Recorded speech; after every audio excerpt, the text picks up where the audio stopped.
అంటే రూ. 100 రూ. 99కి విజయవాడ నుంచి హైదరాబాద్కు జర్నీ, అది కూడా సూపర్ బస్సులో.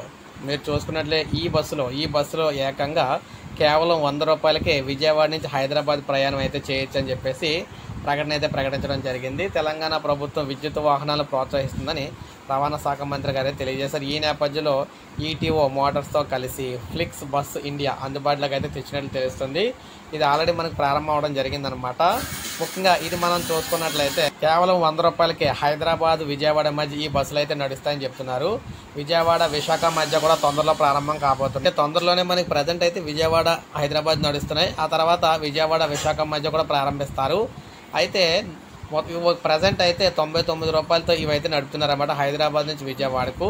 తర్వాత వీళ్ళని అయితే రేట్లు అయితే పెంచుతారు. ముందైతే ప్రజెంట్ రూ. 100కే నడుస్తున్నది. దాదాపు నెల రోజుల పైన నడుస్తాయని చెప్పేసి చెప్తున్నారన్నమాట. ఈ సేవలు ప్రతి ఒక్కరు ఉపయోగించుకోండి. తొందరలోనే విజయవాడ విశాఖ కూడా రూ. 100కే నడపడానికి అయితే బస్సులు తీసుకొస్తున్నారన్నమాట. ఒక లైక్ చేయండి, సబ్స్క్రైబ్ చేసుకోవాలి. మన ఛానల్ సబ్స్క్రైబ్ చేసుకొని ఫాలో